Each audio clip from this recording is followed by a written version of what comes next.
Carbon budgeting at the government level is a fascinating yet critical topic that impacts our planet's future.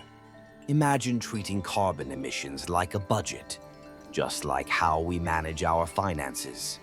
Each country has a set limit on how much carbon dioxide it can emit, and just like overspending on a budget, exceeding this limit can have dire consequences. The concept of carbon budgeting stems from the urgent need to combat climate change. Scientists have established that to keep global warming below 1.5 degrees Celsius, we have a finite amount of carbon we can emit. This is where carbon budgets come into play. Governments must calculate their emissions and set targets to ensure they stay within their allocated budget. It's a balancing act that requires transparency, accountability, and a commitment to sustainability. Now, let's break it down. Each country has different capacities and responsibilities. Developed nations, which have historically contributed more to greenhouse gas emissions, are expected to lead the charge in reducing their carbon footprints. Meanwhile, developing nations, while still needing to grow economically, are encouraged to leapfrog to cleaner technologies. This creates a dynamic where wealthier countries can support poorer nations through funding and technology transfer, fostering a global effort to tackle climate change. But how do governments actually implement these carbon budgets? It starts with data. Accurate emissions tracking is crucial. Governments need to monitor everything from industrial emissions to transportation and agriculture. This data informs policy decisions and helps set realistic targets.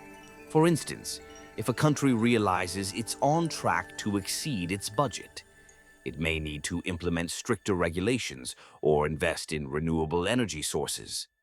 Engagement with the public is also vital. Citizens need to understand the importance of carbon budgeting. When people are informed, they can make better choices, like reducing energy consumption or supporting sustainable practices. This grassroots involvement can amplify government efforts and create a culture of sustainability. However, challenges abound. Political will can waver, especially when short-term economic interests clash with long-term environmental goals. Lobbying from industries that rely heavily on fossil fuels can hinder progress. This is where transparency and public pressure come into play. When citizens demand accountability, it becomes harder for governments to ignore their carbon commitments. Moreover, carbon budgeting isn't just about cutting emissions, it's also about innovation.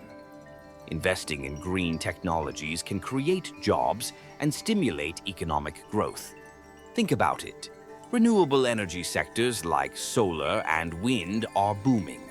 By prioritizing these industries, governments can not only meet their carbon budgets, but also pave the way for a sustainable economy. In conclusion, government-level carbon budgeting is a complex but essential strategy in our fight against climate change. It requires collaboration, innovation, and a commitment to transparency. As we navigate this path, it's crucial for everyone, governments, businesses, and individuals to play their part. The stakes are high, but with a collective effort, we can ensure a healthier planet for future generations.